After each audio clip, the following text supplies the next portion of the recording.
আচ্ছা এদিকে খেয়াল করো, আজকে আমরা যে জিনিসটা শিখবো আমাদের বইয়ের অধ্যায় হচ্ছে 12। এখানে হচ্ছে উপাত্ত সংগ্রহ এবং বিন্যস্তকরণ। এখন প্রথমে আমাদের জানা লাগবে উপাত্ত জিনিসটা কি।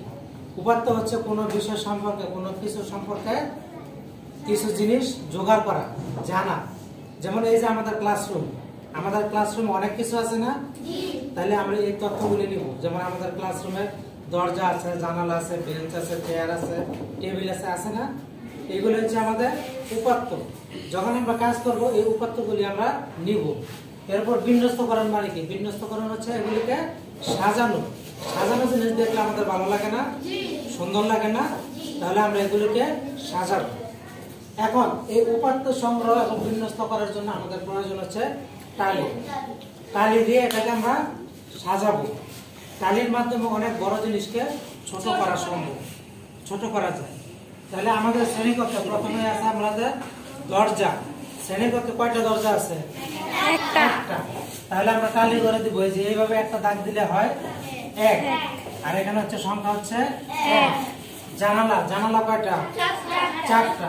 তাহলে এইভাবে আমরা 4টা দাগ কাটবো, 1 2 3 4। এখানে লিখবো 4। বেঞ্চ বাদ দিলাম, বেঞ্চ প্রচুর হয়ে যায়। এখানে আমরা দিলাম টেবিল কয়টা? একটা না, দুটো কোথায়? তাহলে ওই যে আরেকটা, তাহলে কয়টা হয়? দুইটা দিলে 2। এরপরে ফ্যান, আমাদের ক্লাসরুমে কয়টা ফ্যান? 5টা। আচ্ছা খেয়াল করো, 1 2 3 4। 5এর ক্ষেত্রে একটু ভিন্ন রকম। সেটা হচ্ছে শেষেরটার উপরের মাথা থেকে প্রথমটা নিচের মাথায় নিয়ে লাগানো, ডান দিক থেকে। এভাবে আমরা 5 লিখবো, বুঝতে পারছো? তাহলে এখানে হচ্ছে 5। এরপরে আমরা আরো একটা জিনিস, চেয়ার কয়টা? দুইটা। চেয়ার হচ্ছে দুইটা, 1 2। এই লিখলাম 2। আমরা আরেকটা জিনিস করব। আরেকটা কি নিতে পারি বলো?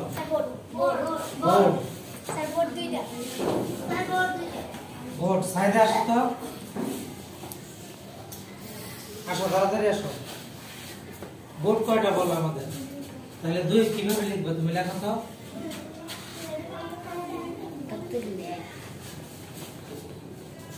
হ্যাঁ এই তো পারছো, তার জন্য একটা তালি দাও।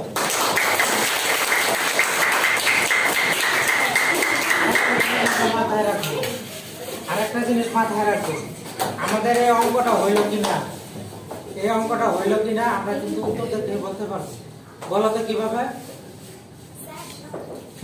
এই সংখ্যাটা আমাদের এটার সাথে মিলা যাবে।